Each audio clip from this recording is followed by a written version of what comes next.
welcome to another episode of the CPG Guys podcast. Our hosts, Sri Rajgopalan, Peter V.S. Bond, and Brian Gildenberg explore how brands and retailers engage consumers in an increasingly digitally driven world. And now, here are the CPG Guys. Hello and welcome to the CPG Guys podcast. I'm PVSB, and when I'm not co-hosting this podcast along with my partners, I serve as Partnership Acceleration Lead at Flywheel Digital, the leading managed services business that helps brands grow their e-commerce. Along today for our conversation is my fellow co-founder of the CPG Guys. Please listen to his daughter Ria Raj's music at riaraj.com. There's a hyperlink in the digital liner notes of this episode. And now follow his other daughter, Lara Raj, as she competes to be one of the final members of the global K-pop band in the new series Dream Academy. He joins us today from his home base in Southern California. As we record this, we're going into the Labor Day weekend. Please let me welcome my podcasting counterpart. He's the man known as Sri. Sri, how you doing? Proud papa, man. A lot of stuff going on with the Raj girls. Big week for us in the family, as you just pointed out, right? I mean, I never fathomed in my life when I came to the U.S. that I'd actually have daughters who would actually be artists and be public figures. And now, second one is not even an adult yet. And simple Google search will reveal about 1,000 articles about her. Billboard magazine, People magazine, Elle magazine, Vogue, that list goes on and on and on. So yeah, I'm grateful for it. And of course, Peter, pleasure to do this with you week over week. And Sri, I'd be remiss if I didn't mention that your wife Kavita's got her own podcast, Lights, Camera, Conversation. So pretty quickly, you're like the fourth most famous member of your family. Like, what is going on there? I wonder where the inspiration for our podcast came from. I just want to know when your cats are going to get a podcast so you can move down to number 6. It's getting a little crazy. They have an Instagram page. Is that a good start? Yeah, I think that pretty much is, Sri. Anyhow, thank you for joining me today. Looking forward to the conversation we've got going. Before we get to a guest, I'll remind everyone to subscribe to our podcast on your favorite platform, Apple, Spotify, Overcast, iHeartRadio. There are like 40 of them. But if you're on particularly Apple and Spotify while you're there, you like what we're doing, please give us a rating, right? The rating helps feed the algorithm and it makes our podcast more findable, but also leave a review there because we want your feedback. We want this podcast to be talking about topics that are of the most interest to our followers. We really want to express how honored we are to be rated the number one CPG podcast for 2 years running, according at least to FeedSpot, the leading podcast ranking authority. And we're so happy to have our 3 sister podcasts, right? CPG Scoop, CPG Fast Forward with Brian Gildenberg, and the FMCG Guys are all part of the top 30. I mean, it's crazy. And I just found out we are in the top 50 marketing podcasts in the U.S., according to Chartable. That is just incredible. Top 50. I can't believe that. Of course, we are very happy to be formal sponsors of Next Up, formerly known as Network of Executive Women. And their mission is to advance all women in business and promote the cause of gender equality. Sri recently appeared on stage at the Next Up Forum in Austin, Texas, and he's going to be at the Next Up Summit in Chicago in September. So that should be great. Link to our podcast, our sister cast, our page on Next Up. You just go over to Ria's music page, even Kavita's podcast page. You can find it the digital liner notes of this episode. Just toggle over there. 90+% of you are listening on your mobile device. No need to write anything down. Nobody carries a pen anymore. Just toggle over, click the hyperlink. You're off to go. All right. So let's get to our guest for this episode. I met him earlier this year at the Shop Talk Europe event in Barcelona, Spain, where he actually resides. He started his career as an engineer. Do you believe this, Sri? In the steel industry. After 5 years, he moved into the world of fast-moving consumer goods by joining PepsiCo. Sri, do you and I know anything about PepsiCo? I vaguely remember us. Might have spent a little time there. He spent 8 years actually in retail customer-facing roles before joining Amazon as a buyer in the beauty category. Beverages to beauty, at least he stayed with the same letter. In 2018, he joined the Purina Pet Care division of Nestlé as e-commerce director for the UK and then EMEA. In 2021, he was promoted to his current role where he sits as the global head of e-commerce for Nestlé. He's here today to speak with us about his thoughts on this transformational omni-channel world we find ourselves in today. Please join me in welcoming to the podcast, Neel Arora. Hey, Neel, how you doing? Welcome. I'm doing great. Thanks for having me on the show and nice to catch up after Shop Talk. Absolutely. Listen, we really appreciate you taking time to speak with us today. I should also mention that prior to you and I meeting in person, your colleague Viral Shah, a previous podcast guest and the chief e-commerce and digital officer at Nestlé, introduced us via email, and he suggested you should come on the podcast. But he had a condition. Neil, what was that condition? You're right. So indeed, Viral introduced us, and I understand that Viral is currently one of your top downloaded episodes. So he's rather keen that it stays that way. Yep. You know what that means, Sri? That means we're going to have to give love to Neel to beat Vito. That's what that means. It is our mission. The gauntlet has been dropped. Viral, we're going to do everything we can to put Neel atop you in the list. And we'll have two people from Nestlé in our top. And Peter, when the CPG guys show some love, the audience will follow. So Neel, good luck, man. You're going to break some records here. Hey, there's no competition here. We're all in the same company, and Viral is an outstanding leader. He keeps getting bigger and bigger challenges and smashing it out of the park. So I would definitely recommend anyone to listen to his episode if they haven't done already. We're going to put a hyperlink to Viral's episode in the digital liner notes of this episode. But that being said, if you are a Nestlé employee listening to this episode, go over to Apple Podcast and click that star rating. If you're listening on Spotify, do that. And make sure you take this episode and share it with all of your Nestlé colleagues, because then they download it and it just creates a flywheel. We'll get Viral and bump up Viral's numbers a little more, and we'll get Neel into the top 10 as well. So let's do that. All right. We're really looking forward to seeing Viral at Grocery Shop. He's going to be speaking in Las Vegas, so we're going to get together with him. Before we get to the questions that we've prepared for you, Neel, it would be really helpful if you would share with our audience just a high-level overview of Nestlé and what your role is at the organization. Sure. So over almost 3 years ago now, Nestlé set quite a bold ambition. And this was to achieve 25% of our sales, reaching 25 billion by 2025. And when they did that, my role was created, and also my team was created here in Barcelona. So concretely, we're the team that are on the hook to deliver that ambition, but clearly it takes a whole organization to drive that level of change. So what we do is we operate as a center of excellence. We're responsible for strategy, capability building, but also building the right culture and community in order to achieve our ambition. Thank you, Neel. That's very helpful. In the digital liner notes of this episode, along with all the links we mentioned before, we're also going to include a link to your LinkedIn profile, Nestlé's LinkedIn page, and its corporate website. As I mentioned, our listeners tend to use mobile devices, so it makes it very easy for them to just toggle over and learn more about you. They love to multitask while they're listening to the melodious tones of our voices, educating and entertaining them today. All right, so let's get to the questions. We've prepared, I think, some good ones, and we know that you're a tremendous subject matter expert in the areas that Sri and I find most interesting, so let's get right to it, shall we? This is a very high-level one, but would love your thoughts around it.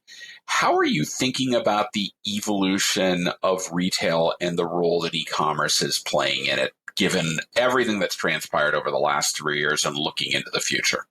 So look, I've been working in e-commerce for more than 10 years now. And today, honestly, it's such an exciting time to work in e-commerce because we're still in this enormous wave of digitalization. If you take a step back and think about retail overall, it started with the fragmented trade. And in the 80s, we saw hypermarkets come to the fore. In the noughties, we started to see channels come to play, and the word omni-channel became commonplace and part of our lexicon. But for the last couple of years, we've seen this new latest wave of digitalization and the emergence of businesses like last mile delivery, social commerce, and business to business. At Nestlé, we call this latest generation channelless. But watch out, because we all, in this channelless world, we still need to think about channels. And indeed, channelless doesn't mean that channels don't exist. It just means that technology are making the lines between channels invisible, and certainly invisible to shoppers and consumers. So Neel, needless to say, as you just said, exciting times to be in the business of e-commerce, digital, omni-channel, all those words come together. And first of all, welcome to the show. Now, you, of course, live in Barcelona, as you said a little while ago, and you have the ability, being in the center of the world, to see APAC, EMEA, America. Are those three shaped the exact same way? Are they different from an omni-channel perspective? Honestly, this is where a job like mine is such a privilege, because you really get a chance to take a step back and see the different strengths of the different regions. So if we think about North America and Europe, which do have some similarities, I mean, for me, they are super interesting because it's really the transformation of the hypermarkets, or what we now call bricks and clicks, in response to the growth of the pure players like Amazon, like Chewy. And the bricks and clicks businesses, they are unrecognizable from 10 years ago. I mean, I was looking on the Walmart website the other day, or the same is true of Carrefour or Tesco. You can check out in 7, 8, 9, 10 different ways, from buy online, pick up in store, to a concierge service where they deliver it to your house and unload it into your fridge. Now, in Asia and also in Latin America, we're really seeing businesses like e-business to business, last mile delivery, really start trying to achieve some scale. And then finally in China, you've got it all. You still have got fragmented trade, completely undigitalized. Then you've got the different generations of e-commerce, where Alibaba and I don't know, JD are almost old-fashioned e-commerce businesses. And then you've got the new business models like Pinduoduo or Meituan, where you see things like community group purchase. So it's only when you see all this together that really you understand that a global strategy can only go so far, and the work that the local markets do is essential to success. Wow, I agree with you, Neel. What's most fascinating to me about the differences, I think about North America, right? North America is all predicated upon the big mover, the one that started it all, arguably, right? It's everybody's following Amazon. So everything that's done is to a degree in a model of Amazon. They are an enormous demand aggregator. And if you're a brand, you are doing yourself a disservice if you are not on that platform. Fundamentally different than Europe, right? I talk to a lot of brands that don't participate on the Amazon platform in Europe the way they do in the US. They don't feel the need to. To your point, markets are much more dominated by the omni-channels, the ones that are doing brick and click. And that's where they want to play. They can be much more selective and not necessarily have to play the discount game that Amazon dictates, that they just don't need to do that in Europe the way they do in the United States. So I think it's really interesting. And I think to your point on the delivery mechanisms, really just some fascinating approaches. And Shri and I always love to talk about what's going over in APAC, because they're usually a couple years ahead of us. But it's really fascinating how mobile commerce has really dominated the transition into digital commerce over there. Shri? Yeah, but that's a question I actually want to ask Neel. That's our opinion, Peter, that Amazon is a must-do in the US, but love to hear from a global expert over here. When you compare the different markets, you've been clear about Europe, Latin, China, and that a local strategy should triumph for global. But what do you feel about the US? Is it the Amazon show even today? Well, firstly, if I may talk to you a little bit about Amazon in Europe. So indeed, Amazon has a power and a force in the US, which means you have to play. But certainly at Nestlé, our strategy is to be where shoppers are. And in Europe, Amazon is an essential partner for us.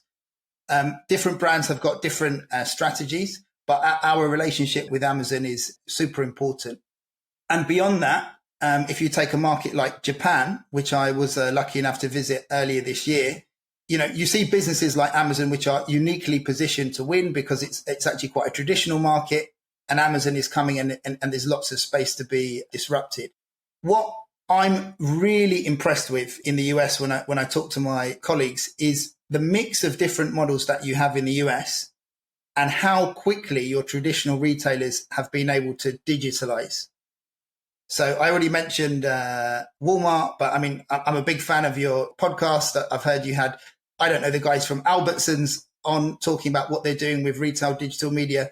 So when you look through the chain, we see different business models coming. And then Instacart, I mean, Instacart is massive, right? So even where businesses aren't digitizing, they're using partners like Instacart, partners like Ocado to be able to serve, to meet this need that consumers have, which is convenience, speed, good quality assortment and so on, which they can get on e-commerce.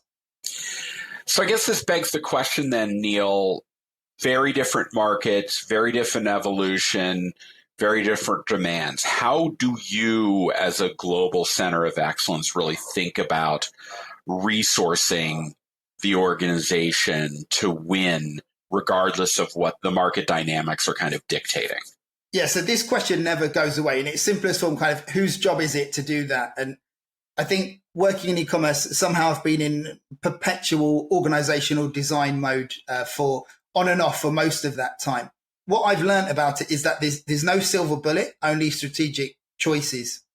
And there's a general trend, which is that there's a maturity curve. So in markets where you have low e-commerce penetration, generally speaking, e-commerce starts with a small team of experts. They're normally the crazy ones, the mavericks. And then over time, it gradually gets absorbed into different functions. But I think the most important thing, and we see this in our most advanced markets like the US, like China, like Korea, like the UK, is that nothing stands still. So whether it's the relationship within the customer teams or between the sales team and the marketing team, as these different business models keep evolving, you keep needing to refresh and reorganize your business. So, one of the critical capabilities we're trying to build is, rather than paying consultants to ask you to design the perfect organization business, the perfect organization for your business, it's really about building that muscle so that you can constantly update and fine tune and also review your ways of working on a regular cadence. I like how you kind of went to over time, they get merged or they come into existing functions as they write cross-functional areas as they rightfully so. And I've been on that mission myself for about a decade now, and I'm finally starting to see traction there. So as you set up capabilities, as you advise markets, I mean, you've been clear it's a local strategy versus global strategy. The area that kind of piques Peter in my mind is the role of data, and especially data followed by the insights portion of it in building brands, creating winning consumer propositions such as path to purchase journeys that include it. How do you go about this, and what's the role of data and insights in this, especially since your role is global? Sure. So my very first job at PepsiCo, 15 years ago now, I was a category manager where I learned the phrase data, insights, action. And so data has been a perpetual part of my role. I think what has changed recently, especially specifically looking at it from an e-commerce angle, is the sources and the nature of the data. But also, going back to my first role 15 years ago, we as manufacturers were experts on the category. We gave category expertise and we sought to be the category captains. Now I see that much more as a two-way thing. So I can think of numerous examples where we have worked with our retail partners, to build MPD, because they've got specific insights that we don't have. Could be shopper behavior, could be first-party data. So data and insights was, a competitive advantage 15 years ago. Now it's much more fundamental, much more complex. We talk about analytics as well now. So it's something which was important and continues to be critical to success. Let me remind our audience that Shri and I are speaking today with Neel Arora. He is the global head of e-commerce at the world's largest food and beverage manufacturer, Nestlé. So, Neel, how do you see online search changing in the face of generative AI as it's integrated into the tools? We know about Ask Instacart and other capabilities. Are shoppers are they going to continue to use retailers, or is actually this also possibly with the advent of personal assistants and infusing it there, do they become the mechanism where people go to find their products and make their purchase decisions? And it begets the question, really, what do brands need to focus on to win in this next generation of search that we see unfolding before us? So we've been on for almost 20 minutes now. We've managed not to mention Gen AI. So that's pretty good, I would say. But if I come back to your question, I kind of see different changes over different horizons. So immediately in the short term, we can use Gen AI to generate content for text, for images, and for videos. And this is really valuable because we need more and more content in these different channels and deeper content in these different places in this channelless world that I was talking about earlier. The second one is the technology that we use every day and the service providers. You know, how are they going to use AI, and how will the tools that we use every day get augmented by AI? Now, coming specifically to your question, this is kind of the biggest unknown, but my hypothesis is I cannot imagine in a time period as short as 2 or 3 years that this massive industry that we've created is going to be anything like the same as it is today. And the big question is these multi-billion-dollar businesses that have created generational wealth, are they going to disrupt themselves and disrupt how they make money today? Or are they going to act like an incumbent and try and protect what they have? Already seeing some really exciting signs about what's happening, but for sure, the role of personal assistants, but more importantly, single answer solutions. I think this is where the whole search industry and how we shop actually starts to be rethought and reimagined. What do you guys think? I'll tell you, my thought is search in the industry right now is all organized around a vertical capability to find items. You put in a search term, you find that item. It's kind of like you're walking around the perimeter of the store, you dart into the center, you grab the item you want, and then you go back out, and then you go to the next aisle. When we shop to solve problems, our problem is Cherie's going to throw a big Labor Day party in his backyard. He doesn't want to go vertically searching for everything, right? He just wants to say, find me items for my backyard barbecue.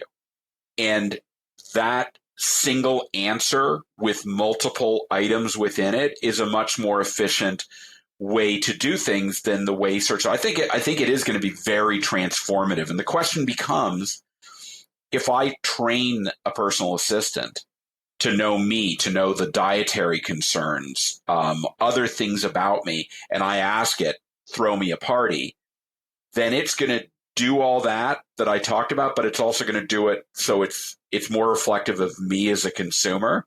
And that's the kind of thing that's going to get me really excited, that will move more of what I do online than where I am right now. I don't know what you think, Sri, but I would sure love to hear your thoughts too. I think the most important applicability of AI will be search, like you both have said, but I think voice has a huge component to it.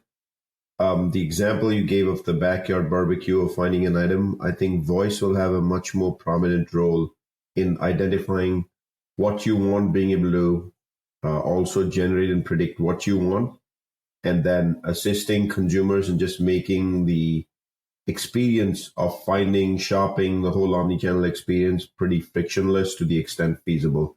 And I think it's a combination of AI or voice-driven, anchored on AI at the end of the day. And I'm actually looking forward to seeing advances there. So speaking of search, speaking of AI, we are going to the favorite topic of the CPG guys, and Neel, you can guess what that is. It's retail media, of course. At last count, if I look globally, there's probably over 600 retail media platforms in North America alone. So globally, there's probably closer to 1,000 plus. How can CPG brands even comprehend realistically building a meaningful retail media strategy that can be executed at scale if there's so many networks? And then what market conditions need to change to make this objective more achievable? I mean, if there were 20 products, we're talking a different ability here versus the number of SKUs that proliferate in the market today. So can you take us to the world of retail media and where we are? Sure. Well, look, this podcast has been a great source of inspiration because you were early on this, like banging the drum for the last 3 or 4 years. So I've listened to quite a few of your podcasts to bring myself up to speed with, with the market because it's moving so quickly. 600 retail media platforms, as you said. So we've got our framework and our strategy that's got all the elements, which I'm sure you can imagine about having the right partnerships, the right metrics, the right measurement tool, the right ways of working. It's a little bit boring, but it's really important. Things like governance on shpend and where you attribute different budgets. I've spoken to a few people in the industry. It was a big topic at Shop Talk as well. I really feel like that the industry would benefit from some standardization. At the moment, actually buying media, it's so fragmented. It's a big challenge for us to do. So the more we can standardize, talk the same language, start aligning on what success looks like, I think the better it is for us as an industry. I don't know. You guys are the real experts here. What do you think? Neil, and that's kind of like a little bit of a follow-up for me over here. I mean, as you mentioned, we've been talking about this for 4 years now, or since the podcast started, 3 years and change, let's say 3.5 years or so. Why is it that in 3.5 years, nobody has stepped up or there hasn't been a conscientious effort to put standardization in place? Because the availability of inventory is just insane, which exactly what you said, without the standardization, buying media has become so fragmented. I'm not convinced media buyers even know these days what they're buying into. And then there's the pressure or test or learn across the board. I mean, what do you think? Well, this is a funny one. So I'm British, but also I'm European. So I'm used to working across different borders and understanding how you make alliances between different interests. This is an example where people are crying out for standardization, but they want standardization to their model, right? That's kind of how it works. And really, it's not something where there is, someone has the right to claim it. Amazon were the first, and they're miles out in front, not just in terms of spend and so on, but actually now you see many other players, starting to catch up, even though Amazon are continuing to accelerate their progress. So I don't know. I think that the more of us that are talking about this, the more that these alliances will be created, and hopefully for the betterment of the industry. Because if we can get this right, basically we can serve better content to consumers. It's not a zero-sum game where we're in competition. We can provide a better service. I know Shree's going to have another question for you around standardization, but from my perspective, the challenge is it has to be reflective of the products that are being sold. Does an attribution window for measuring incrementality differ from a box of cereal versus, say, a 55-inch diagonal flat screen TV? I would argue yes.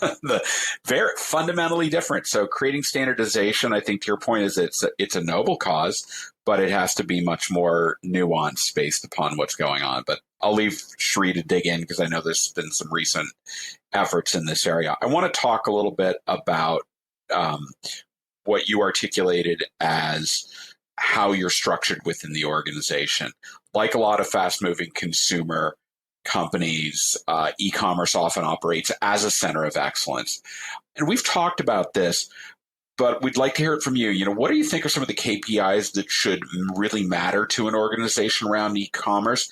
And at what point do you think COEs kind of need to get absorbed back into the business unit in a more formal manner, because this gets to be just part of what a marketer does on a day-to-day basis? So look, the first thing to say is at Nestlé, we've already absorbed back into traditional functions from a digital point of view. So myself and my team, we are part of the sales team. And another part of the value chain are in marketing, and another in supply chain or finance. So somehow we're absorbed back in the traditional functions, and we're kind of respecting those functions, and we come together cross-functionally to kind of make the magic happen. Now, regarding metrics, funnily enough, we've just done a lot of work on this. It's what we call the metrics that matter for e-commerce. And here we track all parts of our strategy, including leading and lagging measures. So when we absorb e-commerce back into functions in those markets which are less mature, we know which KPIs they need to take with them such that it all still comes together and works. And what we see is really it happens sort of stream by stream. So at what point is an e-commerce customer manager or a key account manager just a CAM? At what point is retail media just media? And when is your PIM simply part of your broader master data strategy and flow? So the answer is a little bit of science and a little bit of art, where the science is related to the maturity curve and the art is about the people. So who has the skill, the courage, the bandwidth to bite off these complex problems of the day? I couldn't agree more with you. And although I've found over time the ability for a given market or a given function to absorb into has been much harder than I ever comprehended. And I've tried to enforce fit some of it, and it simply hasn't worked. I've had unhappy people with unhappy outcomes at the end of the day. And I think that's the primary reason to the day why digital COEs exist. And I start comparing it to the brick and mortar world, the true brick and mortar world, not the omni-channel brick and mortar world. Expertise in brick and mortar evolved over 3 to 5 decades of excellence.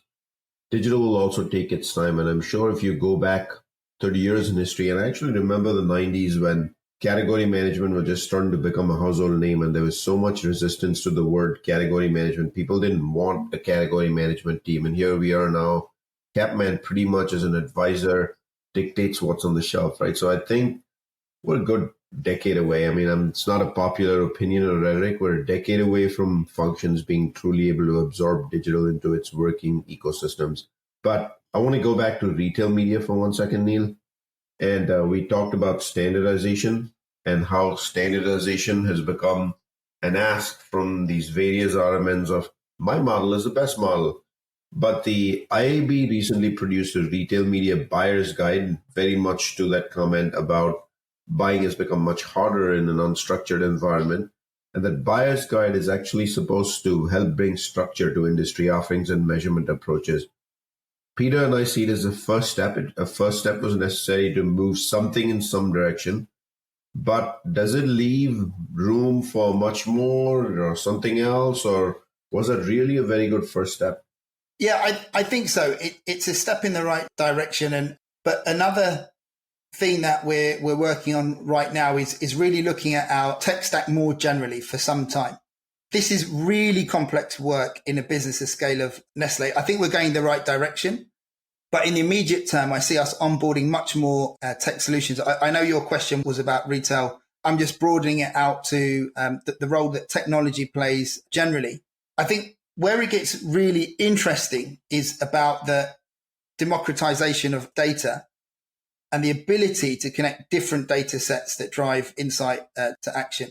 This is neither particularly sophisticated or particularly new, but I really think at scale, it can be something transformational, especially when you're talking about transformation at an enterprise level. So coming back to retail digital media, connecting retail digital media ROI analysis with your broader media campaigns and being able to compare media. I think this is one of the advantages that you can see with standardization.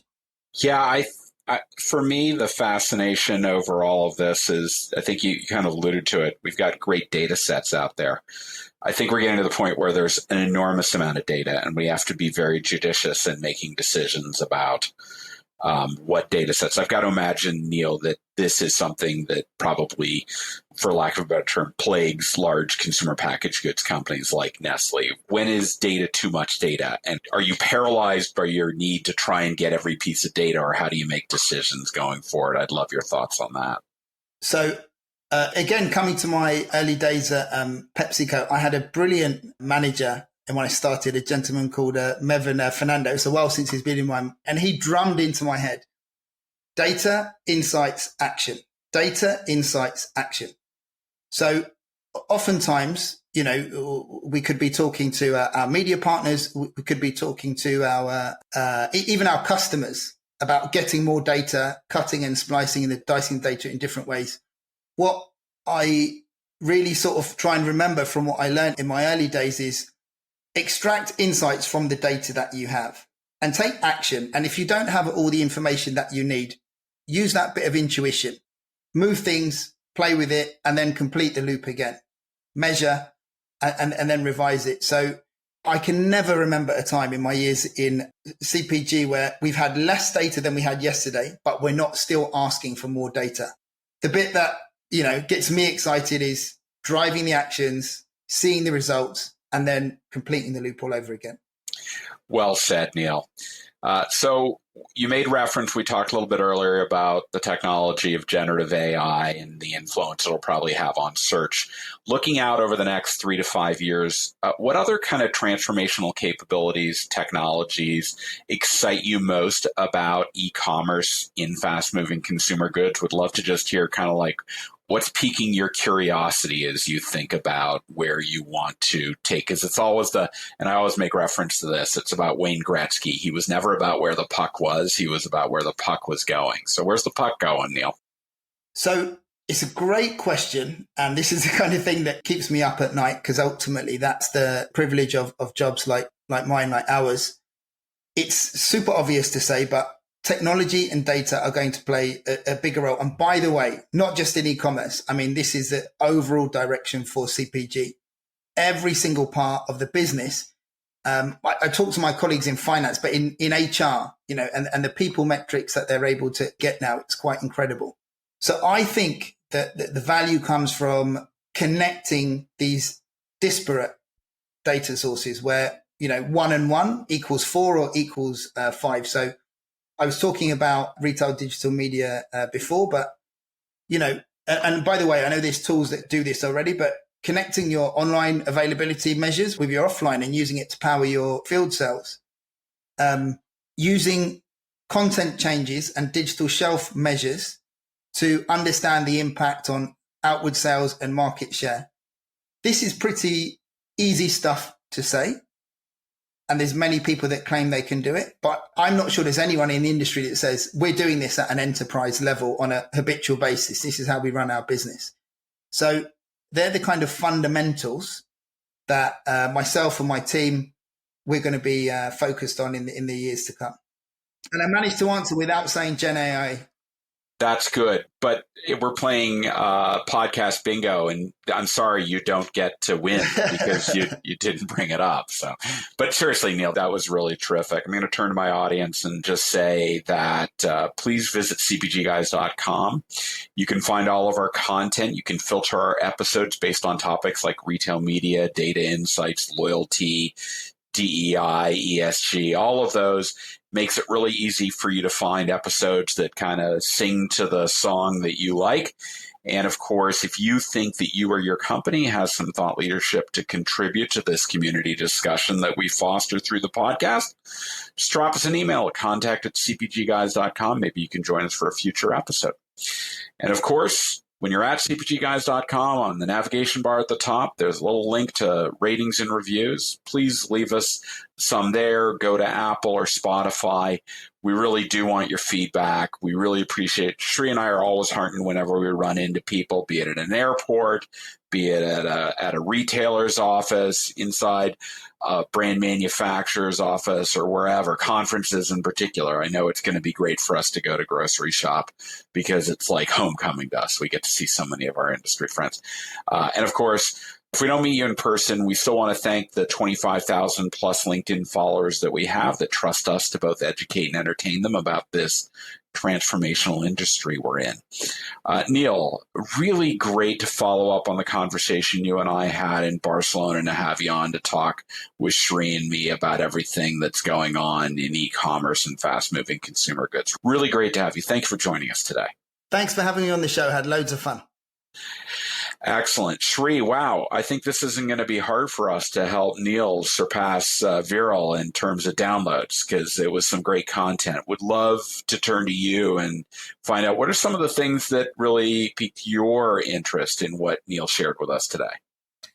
Yeah, look, we started up top by kind of agreeing that it's an exciting time to work in e-commerce, digital, omni-channel. The last 3 years have been nothing short of phenomenal. We jumped into business models where the UX is very much over the last few years a mix of business models where there's no one outstanding player anymore because some of the legacy brick and mortar retailers have played catch up in the last few years. Then you look at Europe, bricks and clicks, unrecognizable from 10 years ago. Latin America, really last mile delivery.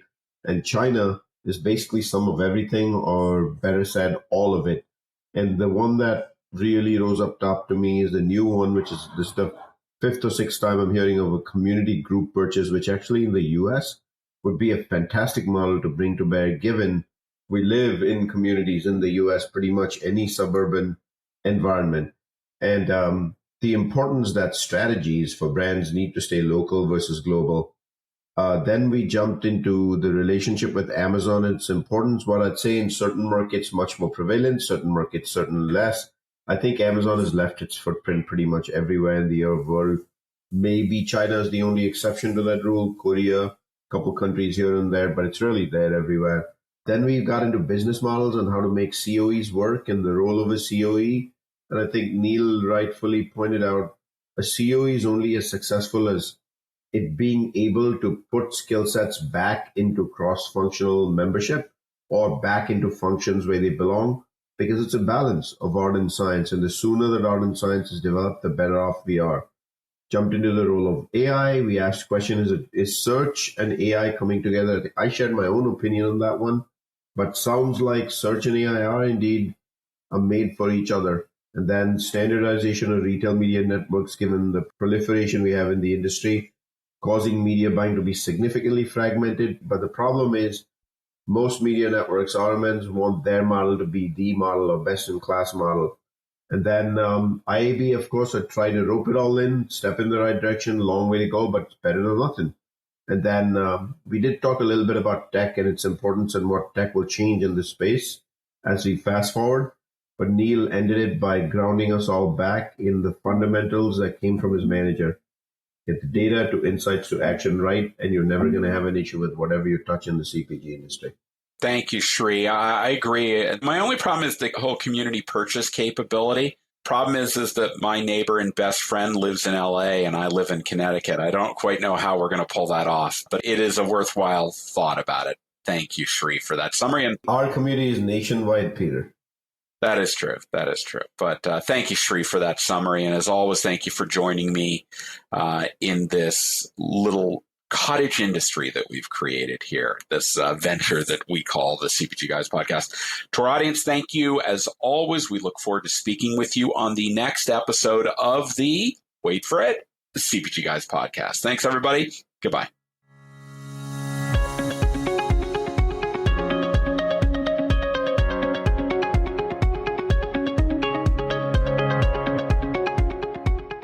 The content in this podcast episode is provided for general informational purposes only. By listening to our episode, you understand that no information contained in this episode should be construed as advice from CPG Guys LLC or the individual author, hosts, or guests, nor is it intended to be a substitute for research on any subject matter. Reference to any specific product or entity does not constitute an endorsement or recommendation by CPG Guys LLC. The views expressed by guests are their own, and their appearance on the program does not imply an endorsement of them or any entity they represent. The views expressed by CPG Guys LLC do not represent the views of their employers or the entity they represent. CPG Guys LLC expressly disclaims any and all liability or responsibility for any direct, indirect, incidental, special, consequential, or other damages arising out of any individual's use of, reference to, or inability to use this podcast or the information we present in this podcast.